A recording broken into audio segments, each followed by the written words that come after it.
look in the eyes of my brother. InFO Without shedding a RM tear for my ILLY INFO RM ILLY. It's the InforMILLy Honest Podcast. All right, we here. You back, bringing the motherfucking ass. What up? What up? Yo! Welcome back to another episode of the InforMILLy Honest Podcast. And if you don't know what song I was playing with, then you don't know about the greatest of the oogly googlies that there ever was, Harlem's own. And I don't know if y'all watch clips of him and Mason's podcast. God damn, that shit is funny. I've seen him pop up. I've seen him pop up. I should listen to a whole episode, but I'm gonna be like, too many people who claim they listen to this podcast and just admit I'll be watching clips. That's funny though. Sometimes you just need enough clips. But okay, because I've been like that with what podcast is that? The Pat Bev podcast. Oh yeah. Because for him, I don't follow him. But after seeing his clips continually pop up, this dude's actually funny. I mean, I knew he was funny. Mm-hmm. But seeing him just talk to someone else is different than seeing him being a troll on the court or whatever. So it's actually a good podcast. So sometimes I just need enough clips. If I see enough of your clips, then I'm eventually just start watching. And the thing is, that's what clips are supposed to do. Yeah. Absolutely. Absolutely, yo. And everybody has a fucking podcast, yo. My bad. It's all good. This is true. Mace has a fucking Mace and Cameron have a podcast together. Yeah. Wow. Where a lot of the time, or at least the main clips I've seen, is just them being like, yo, that was gay. It's just them ayoing each other for 3 minutes. Yeah. I felt like all I could do is say, welcome back, Mace. Welcome back. You got another opportunity to come back, man. Welcome back. God damn. Yeah, so it's just them always being like, hey, man, what they were talking, the last clip I saw was them talking about how bad Jordan Poole was playing. Mm-hmm. And the fact that he spent $10,000 on a date with Ice Spice. I saw that, yeah. And they would be like, yo, you being a fucking munch, man. You being a fucking munch out here. You supposed to be out here, busting dudes' ass. And then Mace look over like, hey, yo, that's crazy. That's crazy, B. He was like, you out here getting your ass busted. And that's fucking wild. So it's just them ayo with each other. I don't even know how much of the podcast that is, but it is quite endearing and hilarious. It appeals to my hood nigga sensibilities. And but welcome back to another episode of the InforMILLy Honest Podcast. We over 100 episodes in. If you don't know what this is by now, then go listen to a previous episode where I do that whole intro. And yeah, fellas, how y'all doing? I'm doing great. Now that it's Friday, I like to enjoy at least 2/7 of my week if I can. So yeah. Okay. And by that you mean some relaxation, some rest time. Relaxing and maxing. Not having your days full, not having such full days, maybe. Yeah, they said it ended up being full, but at least, that's actually not true. Now that the semester ended, I finally got time to catch up with, some things I've been trying to do. So, it's just nice to have some time, time to do stuff or do nothing sometimes. Yeah, absolutely. I'm big on that. I don't want to do shit. I just want to sit here, play my Disney fighting game and scratch my balls. I want to do that. I guess we're menaging it because me 3. But Aaron threw this at us right before we hopped on. I thought this was a fascinating situation. Do you know what state this happened in? I do not. It's something. Okay, it's in Asheville. It's in Asheville County or Asheville City. It's in North Carolina. It's actually the place that I'm going to be probably moving to pretty soon. It's in North Carolina. Oh, okay. Word. Yeah. So That's in kind of North what Carolina, made it interesting for me. Okay. Gotcha. You know. So North Carolina, this is a school board meeting, I believe. And father/pastor, which he made abundantly clear. And we'll throw the YouTube link in the description so y'all can watch this YouTube video. But yeah, he gets up there and says that there is a book called It's Perfectly Normal. I believe so. Or something of that nature. It's perfectly normal, and it's a book that I assume, by the way he's putting it, can be rented from the school's library. Very accessible. At his child goes to an elementary school. He says it's marketed to be accessible to 10-year-olds and above. And so, this is what I gathered from the video, anyway. And the 1.5 times I watched it. And so in the book, it describes pretty much male and female anatomy, as well as their relationships that can occur betwixt the entire gender spectrum. I say betwixt more than I ever say between, because it's just a better word. And so he goes on a tangent, and he makes some points that he quickly discounts by making it all extra Christian-y. And pretty much going into how should I say, going into how, kids are able to learn, about how women get wet, the erection of penises, sperm, and that, triathlon to the egg, and things of that nature. And he's like, this is inappropriate in the way that is this is inappropriate for 10-year-olds. And he starts to read it in the middle of the hearing to make his point.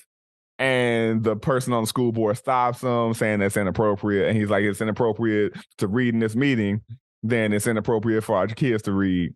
And so that's kind of the long and short of it. What were your first impressions of this thing that I kind of laced throughout my description? Well, as I said, it's in Asheville City. I'm assuming the only Asheville city I know is in North Carolina. That's where I'll be moving pretty soon. So it caught my eye. And the next thought after that was, I'm not having kids. So as Josh often says, fuck those kids. Shit don't mean nothing to me. But it'll be an interesting topic to debate. No. I mean, I guess one of the big questions is, at what age or when is it appropriate to expose children who are your children and children who you're teaching who are not yours, to how they come into this world, to sexuality, to the many aspects and variations of sexuality. That is the big question here for me, and that'll obviously differ with everybody. So, that's real. Before we get into answering that question, though, what was your impression of the situation? Gotcha. You're like, yo, stay the fuck on topic. I got you.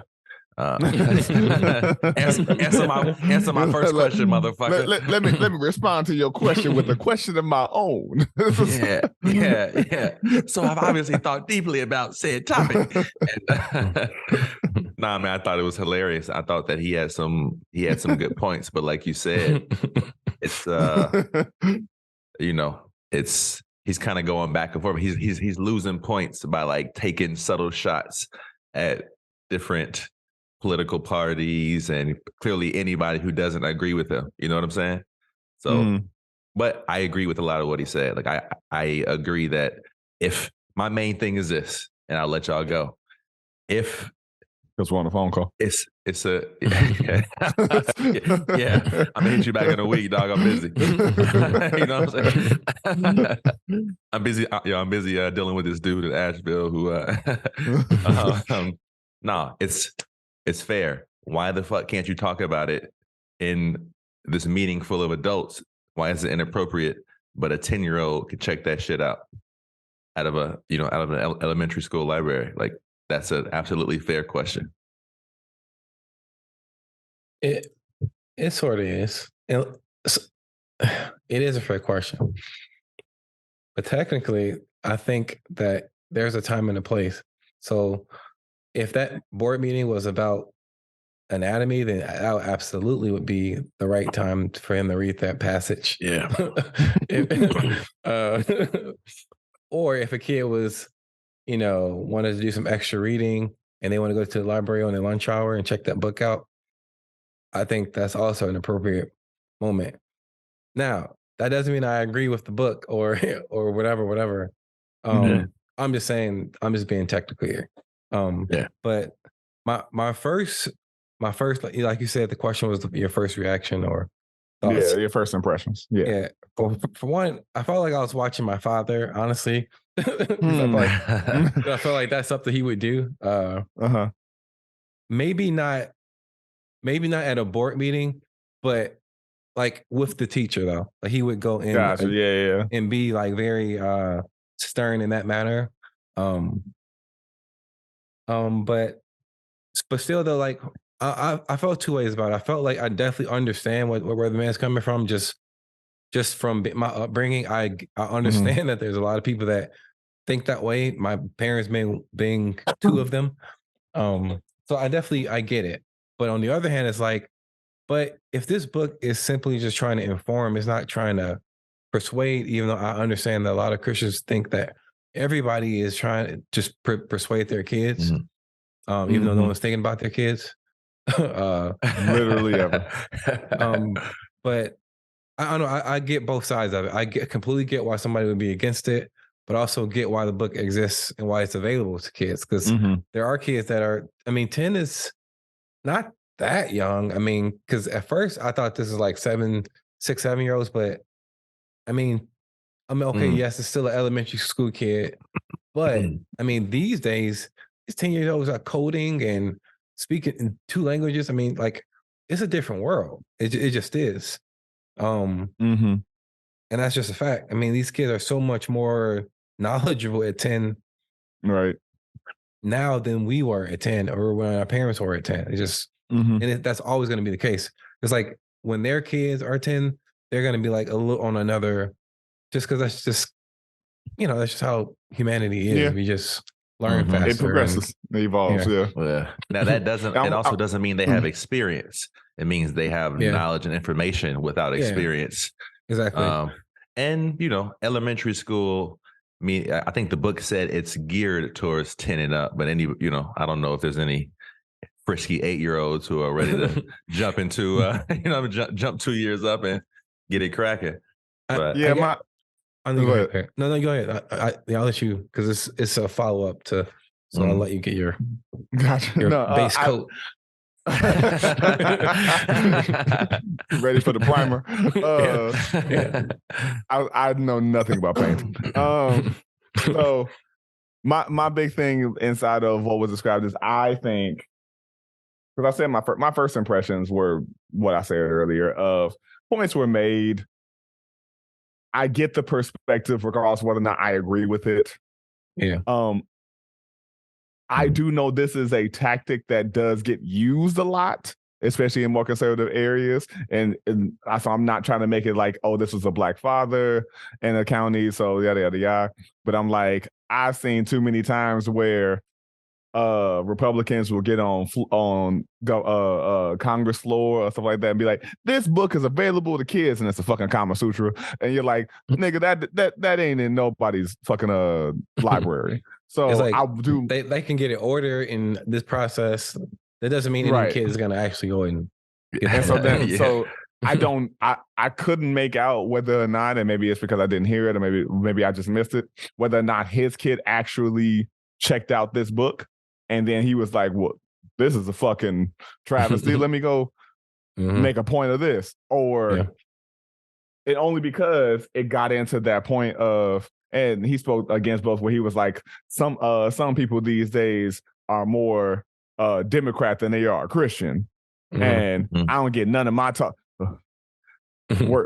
Worst line in the whole video. I don't get none of my talking points from the DNC or the RNC. I get my talking points from the BIBLE. Yeah. Disgusting. And then the crowd starts clapping. Wooing. Yeah. Because it's just some Christian ass niggas in the audience being like, yeah, tell them, Pastor. I wish we were still pulling like the titles from like the quotes, because Christian ass niggas deserves to beat them. I mean, yo, that's okay. We do what we want. We do what we want. We run this. So I that's one of them like undercut moments where I go like, if you were just trying to make the point of, is this really about include? Because I don't know how he got into a thing about diversity and equity and inclusion. I was like, well, what does God do with people's pay wage and rights like this? Well, I think because a lot of times, I mean, because you're starting to see it in workplaces, or it's like it's almost like when they speak of diversity now, it's not just like racially, it's like all genders, all race, is intersectional. Like aliens, everybody's involved. Firestorm. I think, especially because the book also includes like it shows same gender couples. Exactly. So I think that's where that part comes from. So he's like, in his mind, he thinks this book, or whoever chose for this book to be available, is trying to, pollute his kid's mind with not only sexual things, but, well, I guess you could say sexuality is sexual, but it's just a thing. It's like he thinks there's an attack, an all-out assault, but in every imaginable way. So like sexually and just everything around that, whether it's like sex, identity or sex, gender, hetero, all of that. Yeah, whether it's just hetero sex that's too young for them, or same sex, or And that's like the nuance of it all right there. Like that's because then I go, is your gripe that deep? My bad, I ain't mean to cut you over here. No. Is it that deep if that factor wasn't there? Are you still making this much of a gripe had you not seen that it included male couples and male only couples, female only couples? I don't know if there were any kind of non-gender, trans, whatever in the inside of it. Like, but it definitely showed two men together and two women together. So you had the gripe with the sexual thing, but then you heard a little extra Emeril Lagasse bam seasoning on there when he got to that part of the book.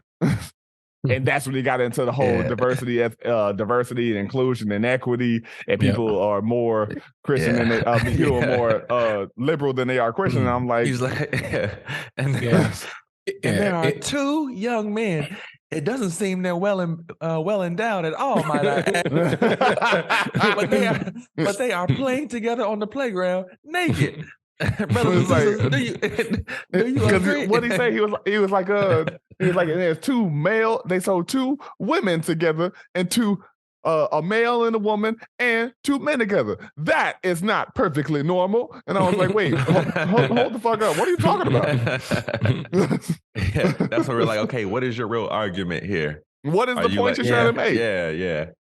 Yeah, because at first, so that's why I'm so like torn with this one, because like at first I was sort of on the same page with him when he first started talking about, when he was well, more so just the details of the book. I don't think those level of details are necessary. That's what I'm saying. Yeah. I don't have any issues with it just being just straight up informational, but it literally saying the woman getting moist and like okay, man, like there's the adults that don't even want to hear bro. that. Yeah, straight up. Yeah, like there's adults that don't even want to read that. So I couldn't imagine a 10-year-old like so I just want to say this point. So like I was in sort of agreement with that part, but then you could tell it became political and it became more than just his gripe with the sexual thing. Because like you said, he started bringing up politically correct, and he started bringing up same sex. Then it just became, okay, well, you're just all right. It just I'm trying to lump all this together. It went from concerned parent to I'm trying to go viral. That's what it felt like to me. Yeah, to like good and bad people versus okay, we could we could wait on this. Like just face value. This is too much for this time in their life. To good and bad people, like judgment call. Damn. Because to go into Aaron's question from earlier, is there a too young age to have this conversation? And, again, don't have kids. I have kids that I interact with and all of that, but we're not born of my scrotum. And so I can't tell parents what to do and how to raise their kids. But I go, little by little, if you take the taboo out of sexualized things, then I believe that you take the allure of it away as well. I agree. Yep. Agree. Yeah. Yeah. Because I gotta tell you, sneaking to watch real sex and all that kind of shit at night made me care a lot more about them 56-year-old titties than I probably would have cared had that not been like looked at that like, oh my God, Yeah. Yeah. The fact that you had to, look through squiggly lines made it more like this really something I shouldn't be watching because I gotta look through this distorted view to see this. This must really be something I'm not supposed to see. But and at that point, once it would almost be better to, I don't know how you would do this in a air quotes, healthy way, but because there's so much variety, you'd want them to be able to see. This goes into like the right and wrong of things again, but there's so many different variations and ways that people are doing it, and there's so many different sexual maneuvers and activities. Listen, you ain't got to get into. I know, but what I'm saying is, I would want my child to not. It's similar to like if all you see is porn until you have sex, you have a distorted view of things. That is not the healthiest way of doing things. I'm just in general. Yeah, I'm throwing a scenario out. Absolutely. I wouldn't want that to be the only thing. I would want them to be able to see other variation, other ideas of you can choose. You don't have to just stick to this, and then you have the skewed fucking view of women and who knows what else. That's a really good point. So you need more of it. You need exposure in that way, because otherwise everybody's gonna say my way is the best way. It's almost like you got to counteract. You need to see that you have options, especially since it's so available now. Because like we were talking about looking through like real sex and the squiggly lines. That was like it, or if you found somebody's old, because their VHS tape or something. But that was basically it. I mean, or even hell, not even full nudity, but page 41 of Jet magazine and me were best friends for the first decade of my life.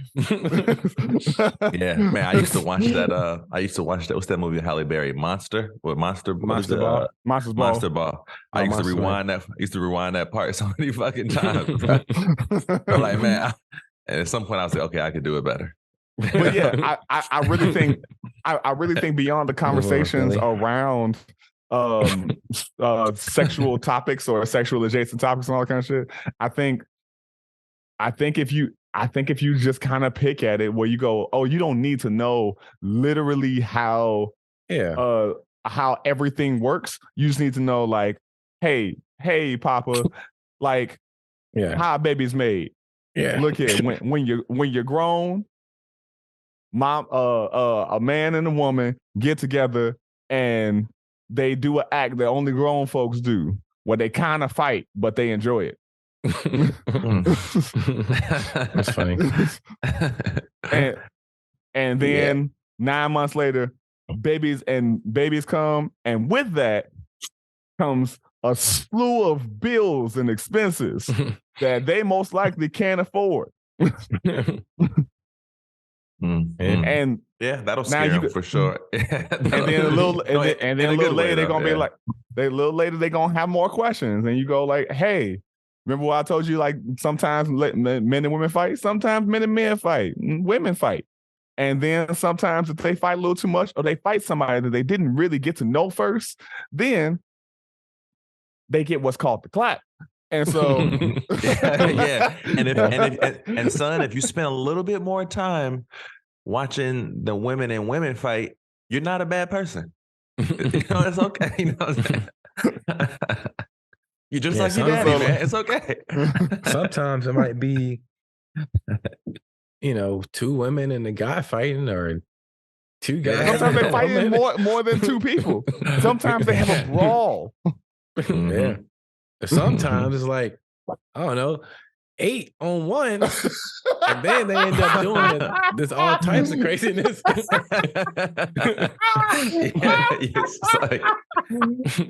And that's right there is exactly why I don't want my child to only see porn. Exactly. It's gonna seem like a really unfair fight where it's 8 guys and 1 lady. But I gotta tell you, the woman is winning every time. I mean, not every time, because there's a lot of stuff behind the scenes that we don't really know. But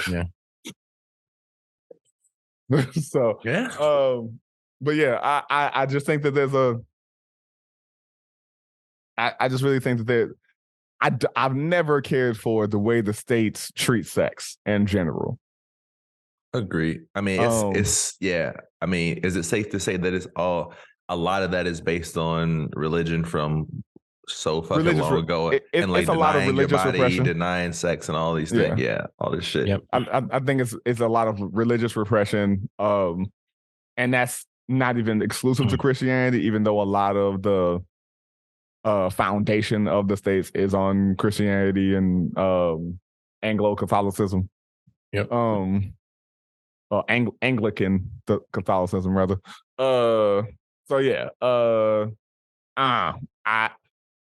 Write us in. Let us know your thoughts on this. Tell us, hey, y'all know what the fuck y'all talking about. I got kids, and I saw my kid, beating his meat to X-Tube the other day, and I beat him with his meat. Like, so that's the case. That young man is blessed.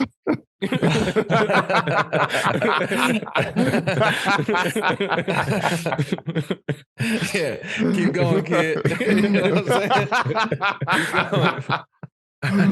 But let us know how you feel. Write us in to the email, InforMILLy@gmail.com. We'll be right back after this. Public service announcement. As a dick slanger myself, I have to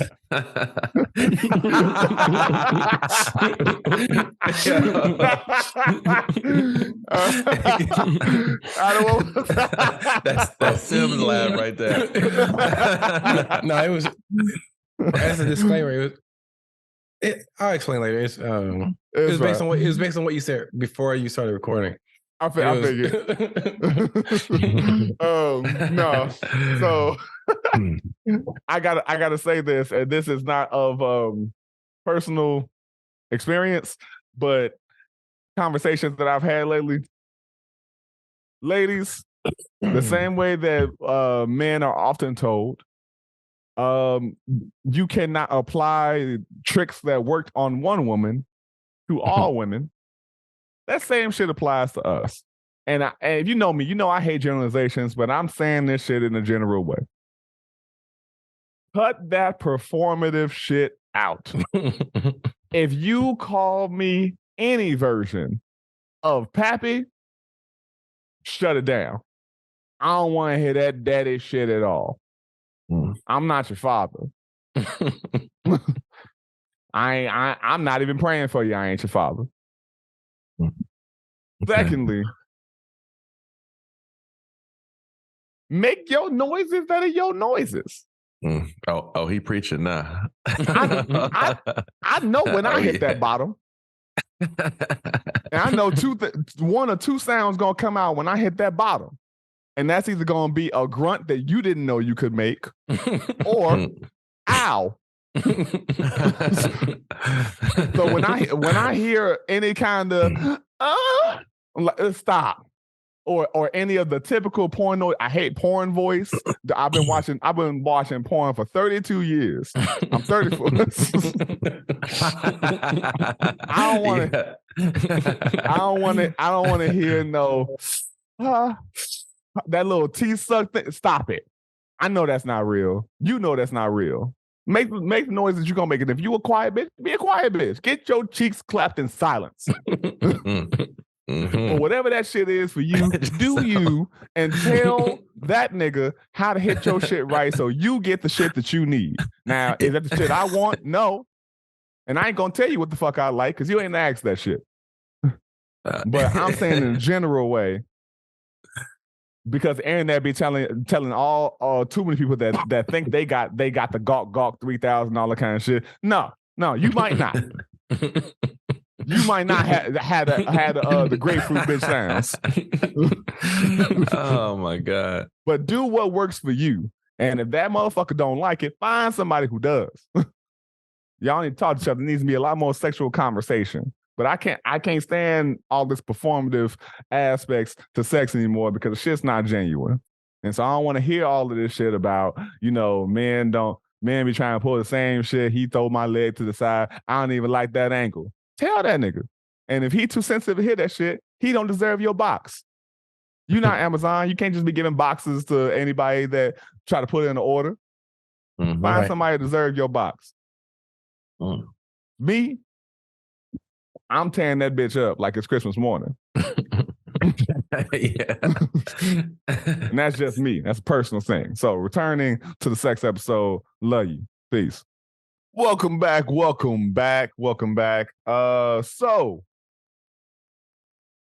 we were talking about this conversation around sex and talking about sex to the younglings and whatnot. So let's put ourselves in these shoes. Which one y'all want to start with? What do you think is an appropriate age to start getting into the nitty and the gritty, the nooks and the crannies, the bills and the folds, if you will, of these sexual conversations? Or when and if your parents had those conversations with you? God damn, Josh, you really drive a hard bargain. Those are some those questions were that question was delish. Well, let me just quickly say I'm gonna just answer both really quick. Not that you could just pick one. But all right, fuck it. Let's go with our own experiences, like our own experiences with our parents and shit. Cool. So mine was pretty quick. My aunt, and this is out of all respect and love to the fam, my aunt was just like, yo, look at your brother, what he has going on. He did it a little bit too early. Do you want that responsibility? Do you can handle that responsibility? I said, absolutely not. She was like, cool. essentially, cool. She's like, please be smart about it. Because like at the time, like oftentimes when you have children too early, the rest of the family or someone else in the family has to take a lot of that burden for you, and you just don't want to do that to folks. So that's what she was really getting at. So I was like, like, yo, my grandparents are doing enough. Like they don't need another one. So yeah, that's real. Quick and easy. As I've heard, a lot of women like their sex. Me, what is it? I never got a formal sex conversation. I was raised on smut, but hence why.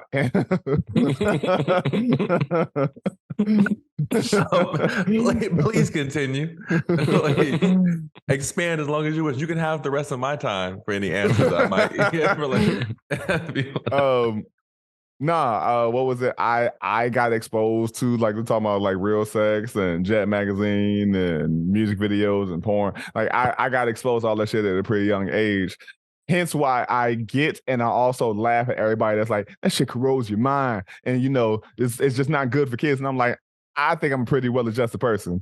Now, are my sexual exploits a particular kind? Sure. That doesn't mean that I'm like, as far Okay, as like Josh. Particular kind is particular kind means what? What are you really trying to say, motherfucker? when a woman tells me she likes her ass beat, I get excited. But no, Oh, man is risking it for the biscuit. like I was trying to think of a joke. I didn't have one. I was like, every kind of biscuit went through my head at the same time. But no. As long as you put enough mayonnaise on it, it's good, right? You know, it's always great when you say a joke about something that is not in the episode. I know. I literally did that for us. We gotta have some inside ones, man. So yeah, what was it? I'll tell you the closest thing I had to a sex conversation. And I may have mentioned this on the podcast before. My pops, Ruben C. He every like few weeks or something like that, once I hit like the age of 9, I would just walk into the room and like be a kid, like, hey, and just like be an annoying kid. And my dad would go, all right, son, you got any pubes yet? Oh yeah, I remember that. The whole conversation. It's like, what's no. I did not know that. What? Damn, dog. That's hilarious. And not to mention my he would not care for me blowing up his spot like this, but who I don't think he would care either. He doesn't listen to the podcast. My dad used to walk around the house naked all the time. He would call himself Naked Man. And just like yell down the hallway, it's a bird, it's a train. No, it's Naked Man. And he would just walk around slinging his dick in the wind. That's great. I'm trying to imagine your mom. With this person? Yes. Never made sense. My mom is the most conservative person. It's never made sense. It's complete. Everything about their relationship was completely contradictory. That's funny. Yeah, that is true. I remember the first time I met your mom, and we were on I think you were driving me there, and you were just like, "Yo, by the way, just like cut back on the cursing and pretty much everything that you typically talk about now, everything that you're usually interested in talking about, let's just chill out about that right now." I was like, "Great." Like it's a whole thing of my dad is a prime example of why I think being funny can get you pussy. Because my dad's like literally my dad is the funniest person I know. And I'm like, there's no reason for y'all to be in this relationship besides the fact that you could make her cry laughing. I don't get any other part of this relationship. Hence why it ended horribly. It was doomed to fail. Childhood photos. I found pictures of their wedding. My mom ain't smiled in a single picture. I don't have no childhood pictures of my mom smiling. I'm pretty sure she was miserable the whole time of my adolescence. Literally, she's mean mugging the camera at their wedding. It's hilarious, but it's also sad. You got laughs and you don't cry, man. Shit. It just is what it is. And so I'm always grateful that my mom is in a much better place. She's in a much happier marriage. And she's doing great. But I go, I know your marriage was doomed to fail. Nothing about it was like okay, except my dad was fucking funny. Except those comedy gold moments though, man. I'm sure. Man. Oh my gosh. I love it though. I also love it when you can like make somebody who's super conservative laugh at some ridiculously, inappropriate shit. When it's just when it's so funny that it just catches somebody out of character. I love that. Absolutely. So yeah, I didn't necessarily have them kind of conversations. I just I had a good balance. What I attribute to is I had a good balance of respecting people as people, even though I was the same trash young nigga like the rest of us and all that kind of shit. I in the same token of me, shook our heads, like by all means, I'm not saying us on this podcast. I'm saying us in general of like, I know me. I found my old journals. I called women crumbs. So like I know I was not a great person. And at the same time, I know I treated people a lot better than some of my peers. I'm so glad my girl didn't have to hear this through the internal speakers of my laptop. What you just so like I know like everything is a growth process and all that kind of shit. But as far as like sex was concerned, I wasn't like some star crave, pussy craving, like motherfucker. Oh, bitch, come here! Like let me fuck your titties. Like I was never that person. DMX. I don't believe myself to have been that person in an external way. On the inside, yeah, maybe I was a very horny kid and all that kind of shit. But it did. I don't think it necessarily warped my mind in a detriment to others. So yeah, like he was a predator. Absolutely not. No. Yeah, no. Yeah, well, I guess it's my turn. So, for me, well, I'll answer both actually.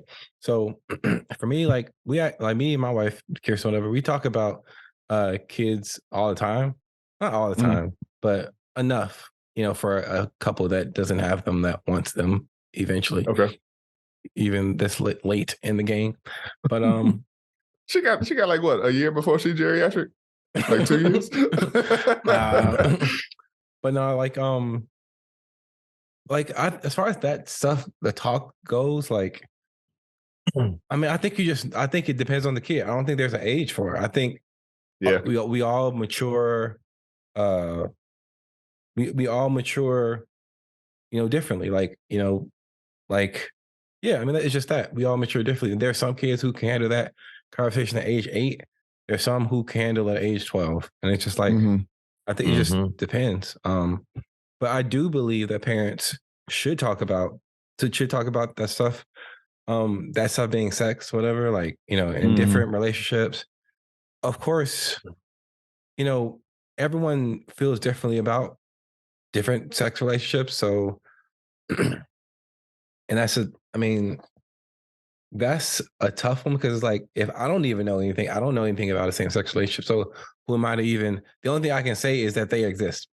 Outside of that, I mean, I don't know. In real life, what more do you need to say? I was just about to say that. Like, they're no different other than the actual anatomy. But besides that, the feelings are going to, what somebody feels about another person, that has nothing to do with their well, I mean, there's got to be sexual attraction and all that, but besides that, it's the same thing. It's I love it. I'm like, I'm sure no kid. My bad. No, I was gonna say, like, key things like respect and love and appreciation and listening and shit that works in any relationship, whether it's sexual or not, are still going to be big key factors in any successful romantic relationship, whether it's male, same sex or otherwise. Yeah, I highly doubt no kid out there who has 2 dads or whatever, unless it really calls for it. No 2-dad couple is unpromptedly going, "Hey, son, heard you might be out there being a little active." By the time we had that conversation about how to properly lube up an anus, like, no, that's not happening. Yeah, I'm sorry. Here's enema protocol. Like, this is not a thing. Yeah, and that's what's so. I'm not gonna say frustrating because it's not my thing. It's not my fight, so I can't say I'm frustrated about it. But that's what's you can. Yeah, that's what I'm gonna say interesting about it. I'll say that. Yeah, that's because it's like, I don't know what people like. For example, when that was that big old fight about bathrooms and Targets or something, there's that big.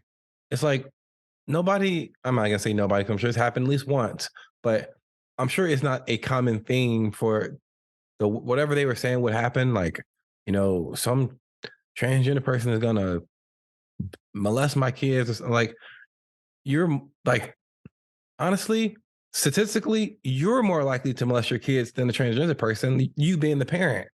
And that's, I didn't even look that up, but that's probably a fact.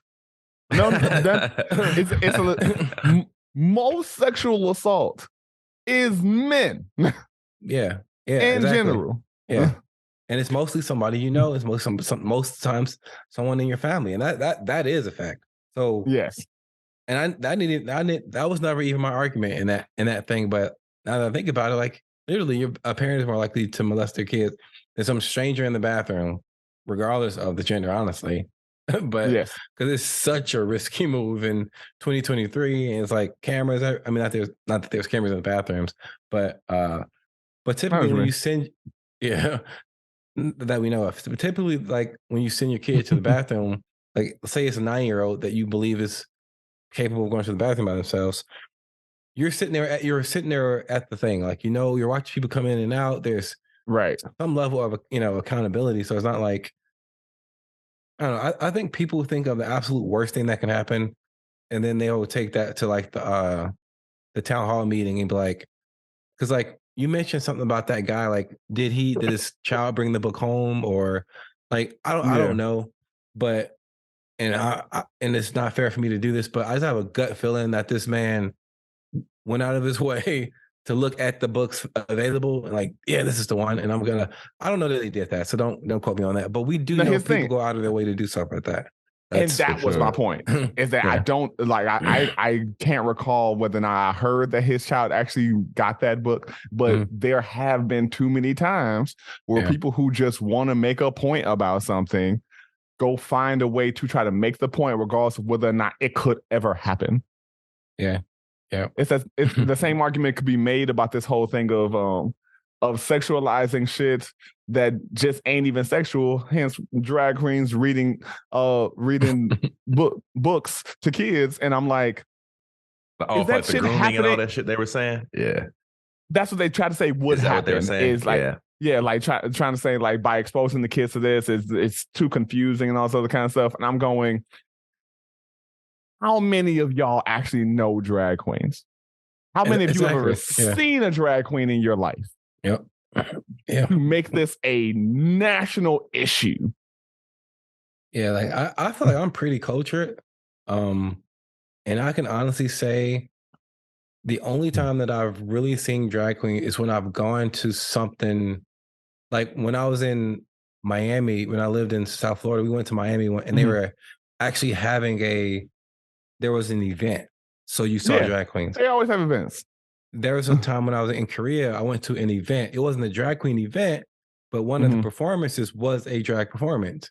So still though, it was an event. It wasn't like so it's not like you're just going to Target. I'm going to say Target. It's not like you're going to Target, picking up a few items and drag queens are just hanging. I mean, it's like, that's not a normal thing. So like, again, people take their imagination and they run wild with it. And then they're like, this is what's going to happen if we allow X, Y, Z. And it's like, right. Y'all just come up with the worst thing that you can think of. You just think of the worst thing that you can possibly come up with.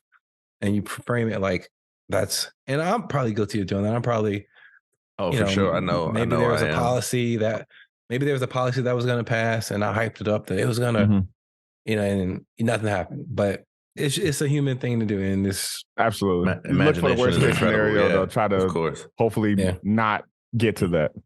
Yeah, but yeah. So,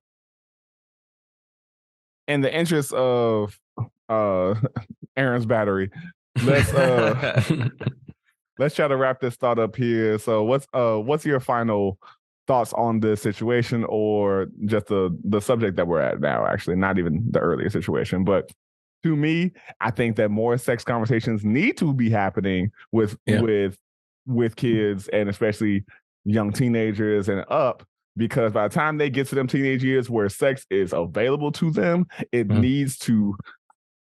They just need to know more about. They need to know as much about the consequences as they do about the actions, and the real legitimate side of consequences, not just scare tactics of throwing up pictures of horrible syphilis and chlamydia like they did to us. Yes, they need to like be informed, or like just get a better sense of their own personal space. And shit like that too. Like, even if they don't know a lot of details about sex and stuff, it's just like, because if you go to a kid who has never had sex and doesn't know has no context or know nothing about it, they still might understand personal. But if they have some idea of personal space and respecting a bubble, they can at least feel like they have something, like a tool at hand to use, other options as instead of like, okay, I'm just going with this new thing, Right. Yep. I guess my final thoughts would be like when Aaron said earlier, when you were saying like you're like sometimes they might need that. Not sometimes they need the to counteract the porn that is so readily available. Honestly, I keep thinking about that idea because it's like I said, when we were kids, it was so hard to get. Like you can get to porn on accident like these days. Like I've seen stuff on YouTube. I'm like, this is almost porn. Like it's almost porn, but it's on YouTube. I'm like, this is crazy. So I agree. I think there should be some type of actual sex ed, but in addition with that sex ed, the like actual emotional, psychological side of that too. Because I think that gets left out. And like even as adults, we're trying to still figure that out, like because we're so warped from, so that's it. Yeah, man, that's a good point for sure. Yeah. They need to realize they have options outside of just what they're seeing over and over and over, or what they're hearing over and over and over. Absolutely. Well, another great one, fellas. By all means, y'all know where to write us InforMILLy Honest Podcast at gmail.com. You can hit us up on all our social medias. I have fallen off with making clips, and I'm going to be getting one either today or tomorrow of the current episode that's out. But we appreciate you. We love you. And every connection you have and every companion that you mate with and don't. We encourage, empower, and implore you to always keep it forthright, keep it vulnerable, and please always do your giggity goddamn best. Keep it motherfucking honest. Peace. Peace, world. And thanks for listening. Can't look in the eyes of my brother without shedding a tear for my brother. I really want to try for my brother, 'cause I truly do feel for my brother.